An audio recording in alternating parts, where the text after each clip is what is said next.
The first thing I noticed wasn't the cold, though Christ, it was freezing, but the silence. Complete, absolute silence that only comes when someone's ripped your entire world apart while you were unconscious. I'm Soren Hale, and 3 days ago I was a successful software entrepreneur recovering from emergency appendix surgery in my luxury cabin in Millbrook, Maine. Now I'm staring at a note that might as well be my final verdict, written in my wife's perfect handwriting on hotel stationery. Taking what I'm owed, off to the Maldives with Liam. Don't call, don't try to stop me. The locks are changed, figure it out. Adriana, my wife of 5 years. Travel blogger, Instagram influencer, and apparently world-class backstabber. Before we dive deeper into this story, I have one small request. Please subscribe, drop a like, comment, and hit that hype button to boost this channel so more people can discover these incredible Reddit stories. The cabin felt like a tomb. My phone was gone. Of course it was. She'd thought of everything. The landline was non-working, probably cut. The heating was off, and judging by the frost on the windows, it had been off for hours. I stumbled to the door in my hospital-issued pajamas, still tender from the surgery. Locked. The spare key hook was empty. Even the windows had been secured from the outside. I could see the new locks through the glass. Clever girl, I muttered, my breath forming clouds. Lock the invalid in his own cabin while you rob him blind. But Adriana had made one crucial mistake. She'd underestimated me. I'd built my software company, Dataflow Solutions, from nothing. You don't survive in tech by being naive. You survive by being paranoid, by having backup plans for your backup plans. And I'd been paranoid about Adriana for months. The hidden key was taped under the kitchen sink, wrapped in plastic. Emergency cash, $2,000, was in a false bottom of my shaving kit. And most importantly, my old laptop was in the bedroom closet, connected to a cellular hotspot she didn't know existed. 20 minutes later, I was online, and what I found made me freeze. My primary checking account, emptied.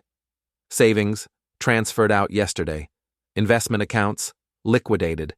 She'd taken everything she could legally access as my spouse, nearly $400,000 gone. But she'd missed the business accounts. Those required two-factor authentication, and she'd never had access to my old phone, the one I kept for backup systems, the one currently hidden in my car. I pulled up her Instagram, posted 2 hours ago, a photo of her and some pretty boy influencer at the Portland airport, captioned, "New adventures with my love. Maldives. Fresh start. Living my best life." Liam Faulkner. I knew that face. 20-something lifestyle blogger with perfect teeth and the personality of wet cardboard. Adriana had been collaborating with him for months on travel content. Now I knew what kind of collaboration it really was. The comments were already rolling in, her followers eating it up, congratulating her on her glow-up and finding real love. A few asked about me. She'd replied to one, "Sometimes you have to leave toxic people behind to find yourself." Toxic. The woman had locked me in a cabin and left me there while she ran off with my money and her boy toy, and I was the toxic one. I screenshot everything, then opened my contact list. Time to call in a favor. "Marcus, it's Soren. I need help, and I need it fast." Marcus Webb. Damn, I'd forgotten about the name restriction. Let me call him Mark. Mark Stevens had been my roommate at MIT, now a cybersecurity consultant with flexible ethics and a grudge against cheating spouses. "Soren? Jesus, man. I thought you were in the hospital." "Long story. Listen, I need you to track someone. My wife. She's cleaned out my accounts and left me locked in my cabin." Silence. Then, "She locked you in? Like, actually imprisoned you?" Emergency locks on the windows, changed the door locks, cut the phone line, turned off the heat. If I hadn't had my backup systems, I wouldn't have made it through the morning. Holy shit. That's not just divorce. That's attempted murder. Maybe, but I need proof. and I need to stop her before she disappears completely. Can you help? Send me everything you've got. I'll start tracking her digital footprint immediately. While Mark worked his magic, I focused on getting out of this frozen prison. The new window locks were good, but they were installed hastily. A little pressure with a crowbar from my tool shed, accessible through the basement door she'd apparently forgotten about, and I was free. The cold hit me like a physical blow. February in Maine is no joke, and I was still wearing hospital pajamas under a winter coat. But my car started on the second try, and the heater was a gift from heaven. My phone, my real phone, the one with all my business contacts and backup authentication, was in the glove compartment where I'd left it before the surgery. 17 missed calls from Mark, 6 from my lawyer, and 43 text messages. The first text from Mark was simple. Found them. You're not going to like this. He was right. I didn't like it at all. Adriana and Liam weren't just running away together. They'd been planning this for months. Mark had found their private message threads, their shared Google Docs outlining how to maximize the extraction from our divorce. They'd researched my medical condition, timed the surgery, planned the whole thing around my recovery period when I'd be most vulnerable. But the worst part? They'd been laughing about it. Screenshots of their conversations showed them joking about the old man and how easy it would be to clean him out while he's doped up on pills. I'm 38. Liam is 26. To him, I was just some old guy standing between him and a payday. There's more, Mark texted. Check your email. The email contained bank records, flight information, and hotel reservations. They were staying at the Four Seasons in Miami tonight, then flying to the Maldives tomorrow morning.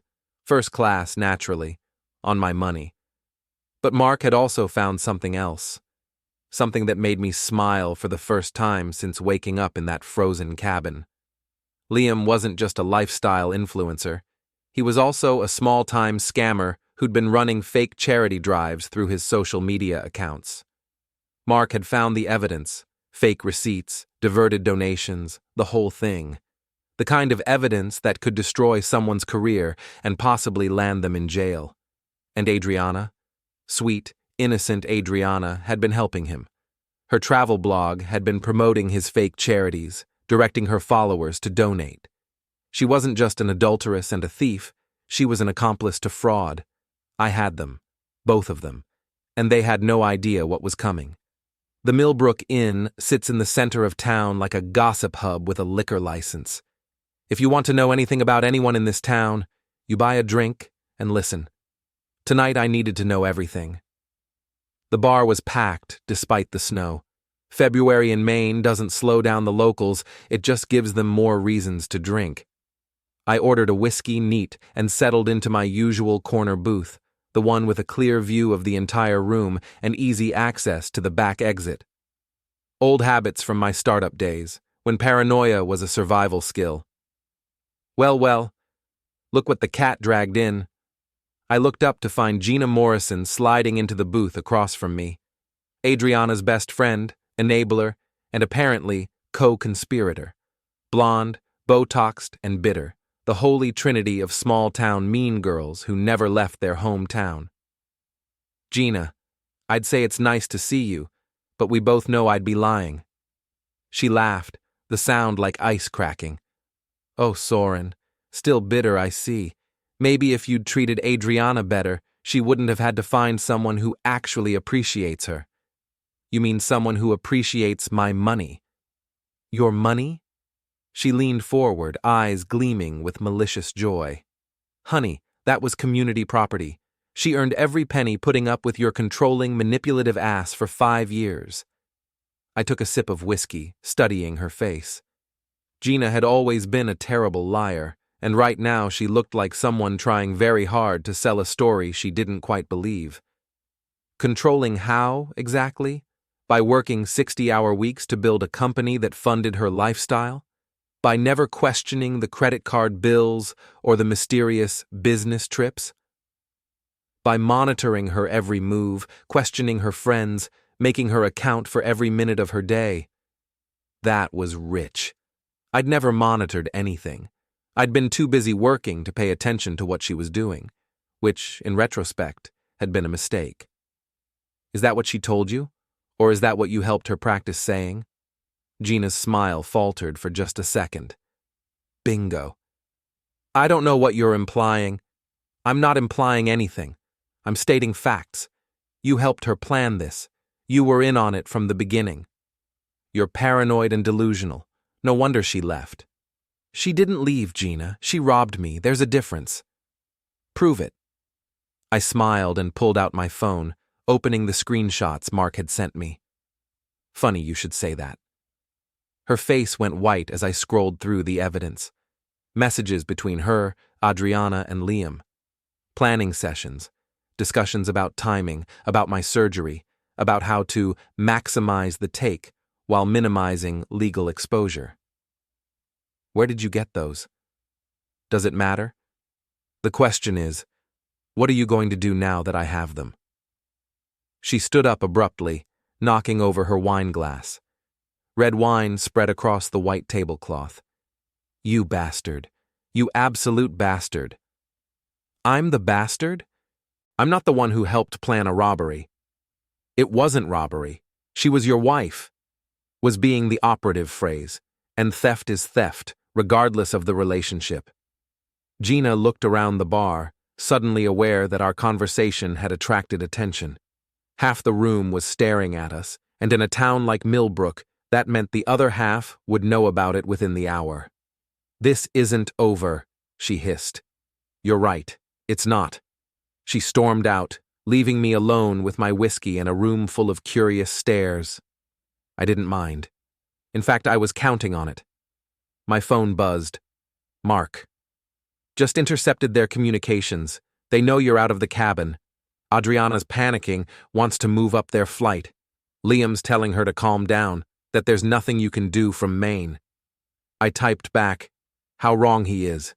Status on the charity fraud evidence? Solid. I've got bank records, fake receipts, the whole thing. Want me to send it to the authorities? Not yet. I want them to know it's coming first. Let them sweat. You're enjoying this. He was right. I was enjoying it. For the first time since waking up in that frozen cabin, I felt like myself again. Focused, determined, dangerous. My phone rang. Adriana. Hello, sweetheart. How's Miami? You snake. How did you get out? I'm resourceful. You should remember that about me. What do you want? I want my money back. I want you to come home. I want you to explain to me how you thought this was going to work. It's over, Soren. We're over. The money is community property, and I'm taking what I'm owed. What you're owed? For what? 5 years of spending my money while screwing your boy toy behind my back? Silence. Then, how did you? Never mind. It doesn't matter. You can't stop us. Can't I? Let me ask you something, Adriana. How much do you know about Liam's charity work? Another silence, longer this time. What are you talking about? The Children's Cancer Fund, the disaster relief donations, the wildlife conservation drives. How much do you know about where that money actually went? You're bluffing. Am I? Check your email. I hung up and nodded to Mark, who sent the first batch of evidence to her personal account. Not everything, just enough to let her know we had it all. My phone rang again 30 seconds later. You bastard. I'm not the one running fake charities, sweetheart. That's all on you and Loverboy. We can explain. To whom?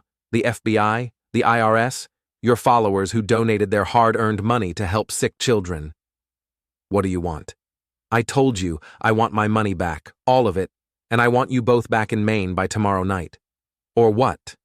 Or I release everything, the charity fraud, the affair, the theft, all of it. Your careers will be over, Liam will probably go to jail, and you'll be known as the woman who stole from cancer kids to fund her vacation. You wouldn't. Try me. I hung up and finished my whiskey. Around me, the bar had returned to its normal volume, but I could feel the undercurrent of excitement. Word was already spreading. By morning, everyone in town would know that Soren Hale was back and fighting. My phone buzzed with a text from an unknown number. This is Liam. We need to talk. I smiled and typed back, I'm listening. Not over text. In person, tomorrow. Just you and me. Where? The cabin. Noon. Interesting. He wanted to meet on my territory. Either he was stupider than I thought, or he had something planned. I'll be there. I paid my tab and headed for the door, but stopped when I heard my name from a table near the bar. Soren Hale? Isn't that the guy whose wife ran off with that influencer kid? Yeah, cleaned out his accounts too. Heard she locked him in his cabin while she did it. No shit? That's cold, even for Adriana. Always thought she was a gold digger. Too pretty, too young, too interested in his money. What's he gonna do about it? Knowing Soren? Something clever and probably legal? Guy didn't build $1 million company by being stupid. I smiled and walked out into the snow. They were right. I hadn't built my company by being stupid, and I wasn't about to start now. The drive back to my cabin took 20 minutes through winding mountain roads. The place looked different now, not like home, but like a crime scene, which technically it was. I spent the evening documenting everything. The forced locks, the cut phone line, the evidence of deliberate imprisonment. Mark was right. This wasn't just divorce. This was attempted murder, or at least criminal endangerment. But I wasn't interested in sending Adriana to jail. I had something much more satisfying in mind. Liam arrived at 11:45 a.m. in a rented BMW, because of course he did. Everything about this kid screamed, trying too hard. The designer snow boots that had never seen actual snow. The Canada Goose jacket that cost more than most people's rent. The perfectly styled hair that probably took an hour to achieve. I watched him from the window as he approached the cabin, noting the way he kept checking his phone, the nervous energy in his movements. He was scared, trying to hide it behind a facade of confidence. Good. Scared people make mistakes. I opened the door before he could knock. Liam, right on time. He was taller than I'd expected, maybe 6'2", with the kind of lean build that came from expensive personal trainers rather than actual work. Up close, he looked even younger than his photos suggested. Soren. He stepped inside, looking around the cabin with obvious disdain. Nice place, very rustic. It serves its purpose. Coffee? I'm good. We stood there for a moment, sizing each other up. He was trying to project authority, but his hands were shaking slightly. Withdrawal from whatever he was on, or just nerves. So, I said, settling into my chair by the fireplace, you wanted to talk. Yeah, about this whole situation. I think we can work something out. I'm listening. He began pacing, a sure sign of anxiety. Look, I know you're upset. I get it. But Adriana and I, we're in love. Real love. Not like whatever you two had. And what did we have? A business arrangement. She told me all about it. How you basically bought her, kept her like a trophy wife while you ignored her emotional needs. I almost laughed. Is that what she told you? It's the truth. You were controlling, manipulative, emotionally abusive. She was miserable. Miserable enough to stay married to me for 5 years while spending my money. She was trapped. You made her financially dependent on you, then used that dependence to control her. This was fascinating. Adriana had really done a number on this kid, painted herself as the victim of an abusive marriage. The fact that she'd been living in luxury, traveling the world, and building her own career while I worked 16-hour days apparently didn't factor into the narrative. So you decided to rescue her. I decided to love her, something you apparently never learned how to do. By helping her steal my money, by helping her take what was legally hers. While I was unconscious in a hospital bed. The timing wasn't ideal, but the timing was deliberate. You waited until I was at my most vulnerable, then struck. That's not love, Liam. That's predation. His face flushed red. You don't know what you're talking about. Don't I? Let's talk about your charity work. The color drained from his face so fast I thought he might faint. I don't know what you mean. Sure you do.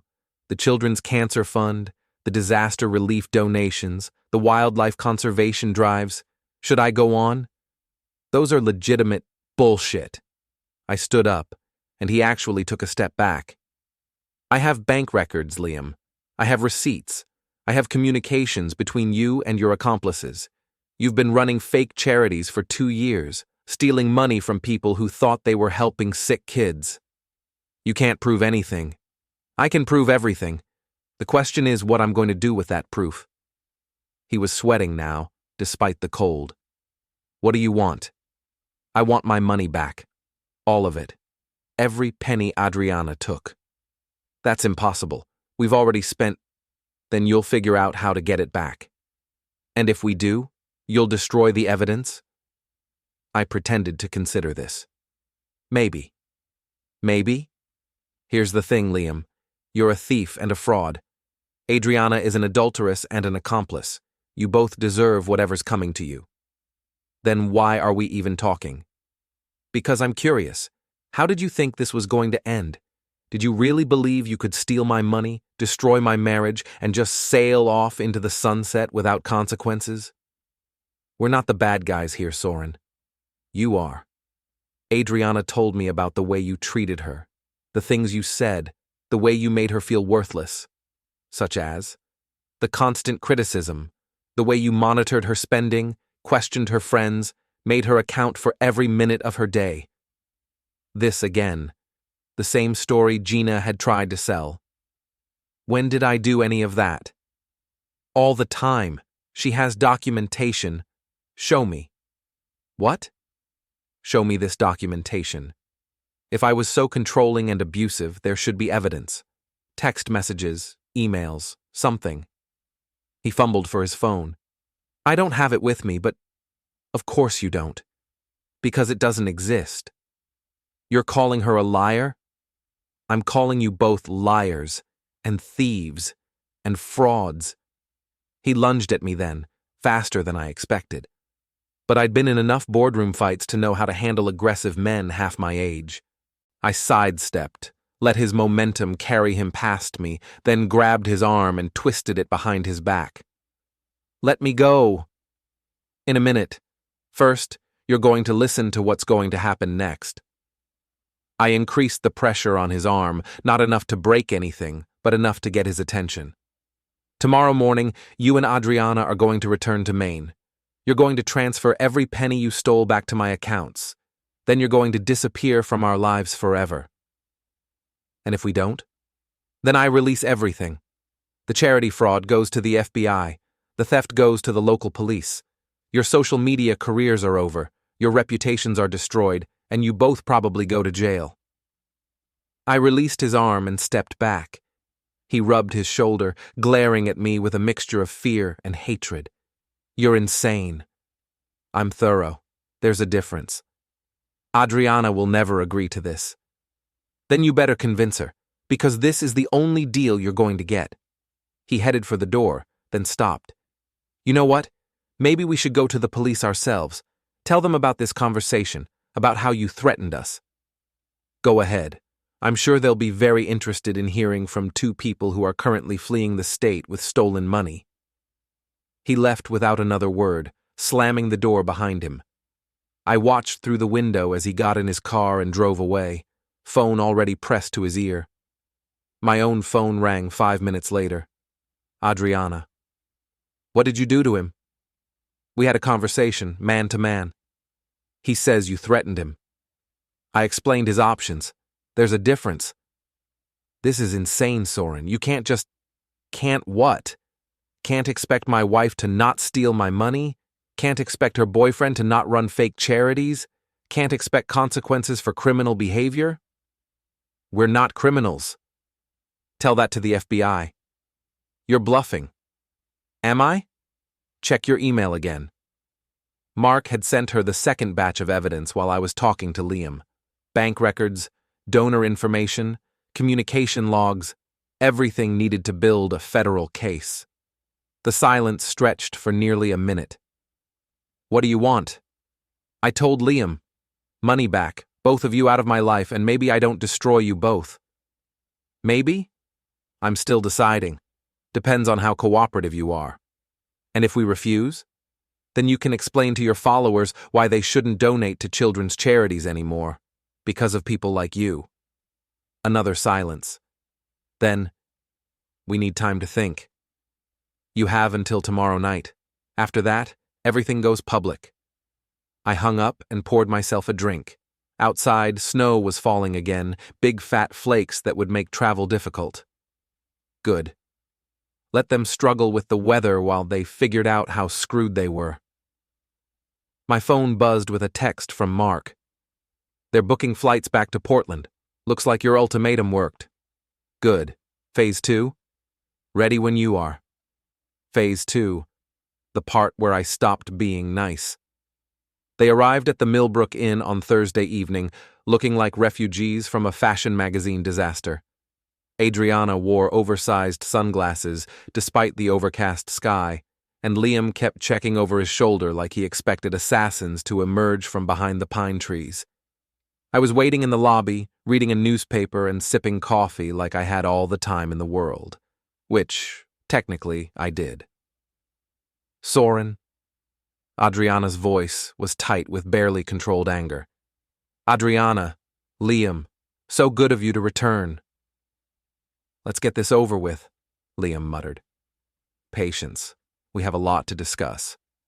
I led them to a private dining room I'd reserved for the occasion. The inn staff was discreet, but not blind.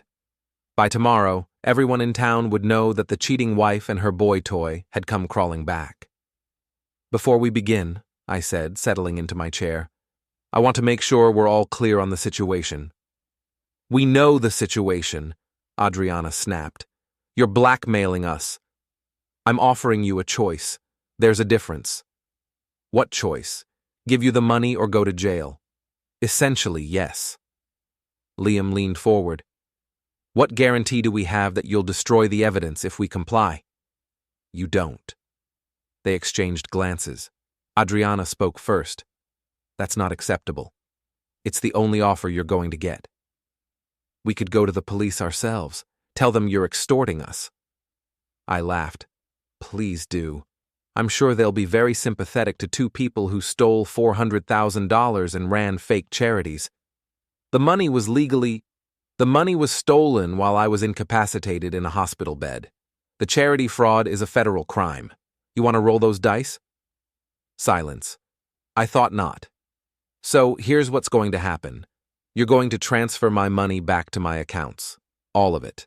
Then you're going to make a public statement about your relationship and your business practices. What kind of statement? Liam asked. I slid a piece of paper across the table. I've prepared something for you. Adriana read it first, her face going white. Then she handed it to Liam, who actually swore out loud. We're not reading this, he said. Then you're going to jail. This is humiliating. Yes, it is. That's the point. The statement was simple and direct. Adriana would admit to the affair, apologize for the theft, and announce that she was seeking counseling for her issues with honesty and fidelity. Liam would confess to the charity fraud, announce that he was making full restitution to all donors, and retire from social media permanently. Our careers will be over, Adriana whispered. Your careers should be over. You're criminals. We're not. You are. And if you'd rather be criminals in jail than criminals with ruined reputations, that's your choice. Liam stood up abruptly. This is bullshit. Come on, Adriana. We don't have to take this. Sit down, Liam. He looked at Adriana in surprise. What? Sit down. He has us, and you know it. We can fight this. With what? We spent the money. We can't pay it back even if we wanted to. Actually, I said, you can. Liam's parents are quite wealthy, aren't they? Tech executives in Seattle. I'm sure they'd be happy to help their son avoid federal prison. His face went ashen. You looked into my family? I looked into everything. Your parents, your sister, your college roommate who helped you set up the fake charity accounts, everyone. You snake. Careful, Liam. I'm being generous here. I could have gone to the authorities first and let you explain yourselves from a jail cell. Adriana was crying now, mascara running down her cheeks in black streams. How did we get here?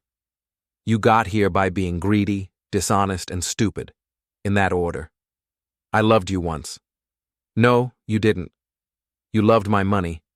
There's a difference. That's not true. It is true. If you'd loved me, you wouldn't have been screwing Liam for 6 months while planning to rob me. 6 months? Liam looked at Adriana in surprise. You said it started after Christmas. It started in August, I said helpfully. Right around the time I got the big contract with Morrison Industries. Funny how that timing worked out. Adriana? Liam's voice was small, hurt. It doesn't matter when it started, she said, not meeting his eyes. It matters to me. Oh, this is rich, I said. The thief is upset that his partner is also a liar. Shut up, Liam snarled. Make me. He started to stand again, but Adriana grabbed his arm. Stop, just stop. This isn't helping. She looked at me with something that might have been respect. You really thought this through, didn't you? I'm thorough. What happens after we do what you want? After we transfer the money and make the statements? Then you disappear. You leave Maine, you leave my life, and you never contact me again. And the evidence? Stays with me. Insurance, in case you ever decide to cause trouble again. So we're never really free. Freedom is earned, Adriana. You gave up yours when you decided to become a criminal. She nodded slowly. Okay, we'll do it. Adriana. Liam looked shocked. We don't have a choice. He has us. We could run. Where? He has everything. Our names, our families, our entire lives documented. Where could we possibly run that he couldn't find us? Liam slumped in his chair, defeated. This is insane. This is consequences, I corrected. Something you apparently never learned about. I pulled out my phone and called Mark. We're ready for the transfers. Standing by. Adriana, I'll need your phone. And Liam, yours too. Why? Because I don't trust you not to try something stupid while the money is moving. Reluctantly, they handed over their devices. I passed them to Mark, who began the process of reversing every transaction they'd made with my money. This will take about an hour, I said. While we wait, let's talk about your statements. Do we have to do them tonight? Adriana asked. Tomorrow morning. I want them posted on all your social media accounts by noon. And then? Then you pack your things and leave town. I don't want to see either of you again. What about our stuff at the cabin?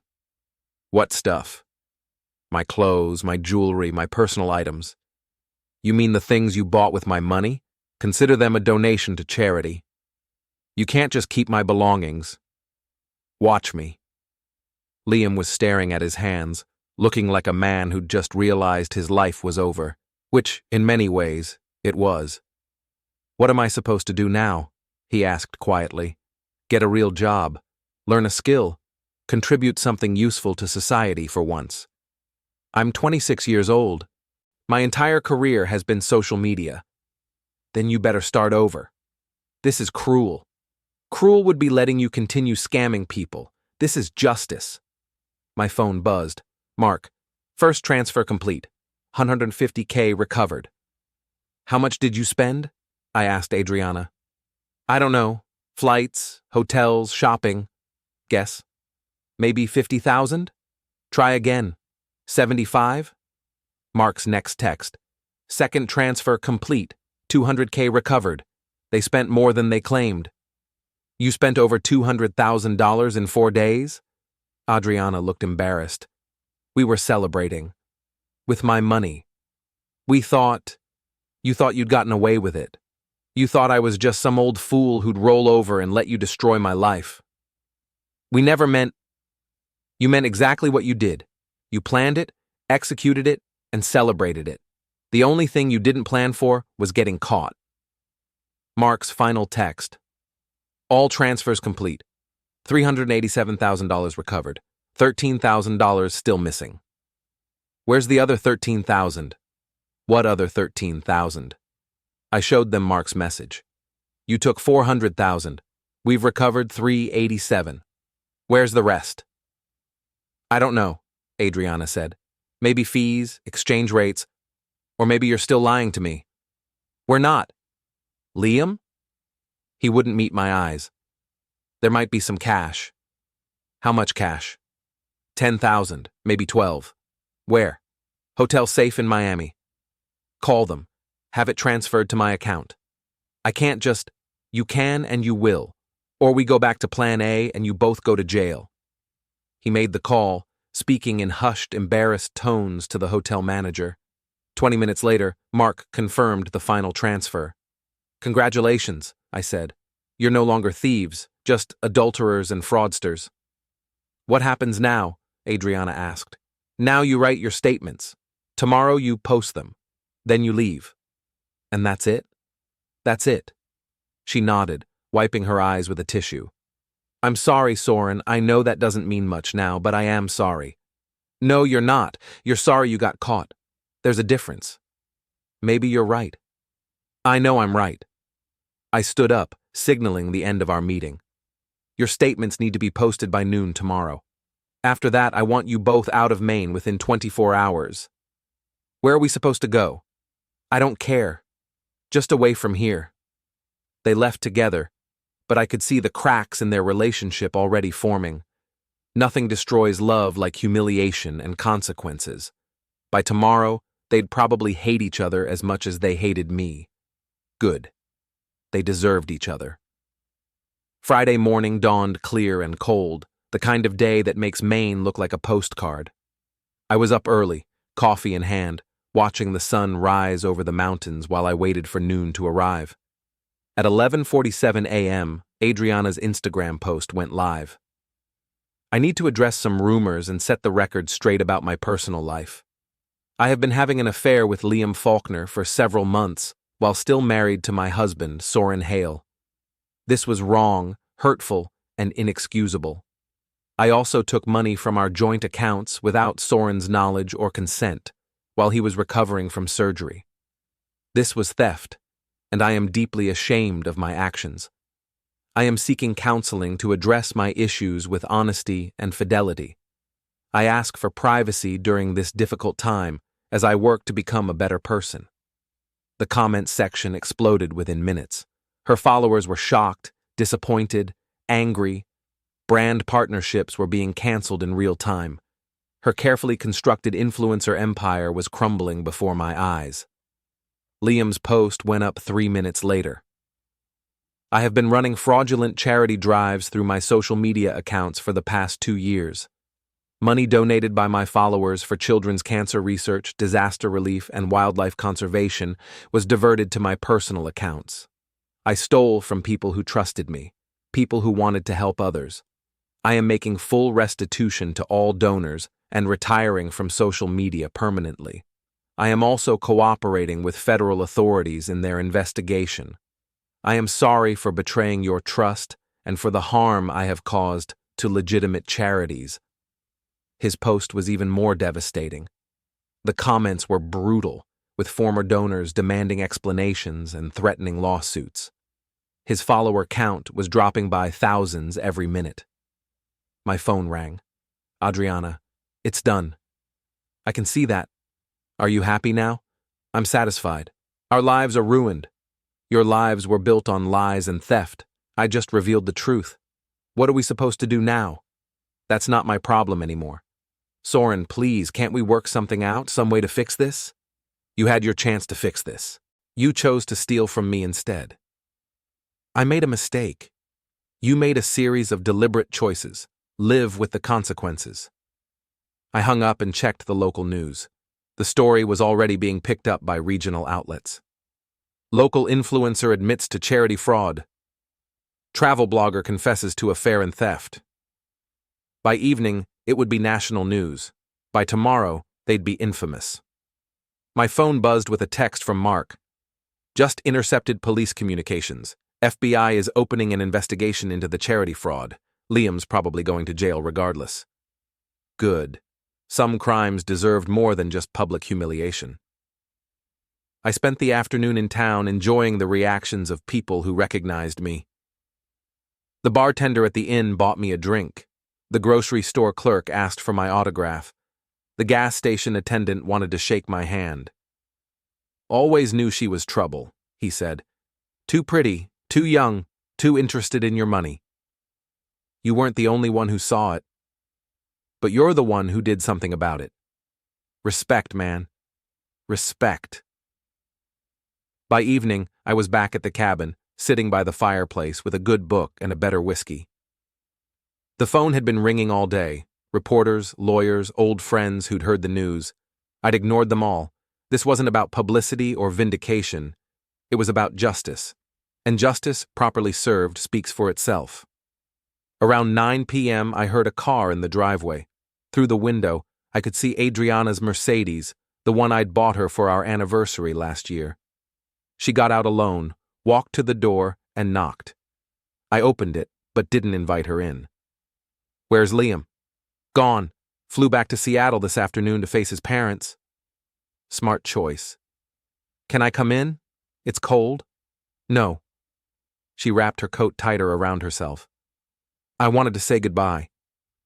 You already said goodbye. In your note, remember? That was different. I was angry, scared, desperate. You were greedy. Maybe. Probably. But I did love you once, Soren. Whatever else you believe about me, that was real. When? What? When did you love me? Before you met Liam? Before you started planning to rob me? Before you decided I was just an ATM with a wedding ring? She was crying again, but I felt nothing. No sympathy, no regret, no lingering affection. She'd burned all of that away when she locked me in this cabin and left me there. I don't know, she whispered. Maybe it was never love. Maybe it was just convenience.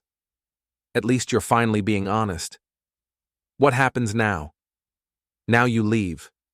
You start over somewhere else, with someone else, and you try to be a better person than you were with me. Will you ever forgive me? No. Even if I change? Even if I become the person you thought I was? You can't become someone you never were. She nodded, accepting the finality of it. Goodbye, Soren. Goodbye, Adriana. She walked back to her car, got in, and drove away. I watched her taillights disappear around the bend, then closed the door and went back to my book. My phone buzzed one last time. A text from an unknown number. This isn't over. I smiled and typed back, yes, it is. Then I blocked the number, finished my whiskey, and went to bed. Tomorrow would bring new challenges, new opportunities, new possibilities. But tonight, for the first time in months, I slept peacefully. Justice, it turns out, is an excellent sedative. 6 months later, I sold the cabin and moved to a penthouse in Portland. Adriana had disappeared completely. No social media, no public appearances, no trace of her former life. Liam was serving 18 months in federal prison for charity fraud, his parents having disowned him after the trial. The tech blog that covered my story called it the perfect revenge. No violence, no illegality, just consequences delivered with surgical precision. They were right. It was perfect. I never saw either of them again, and I lived happily ever after.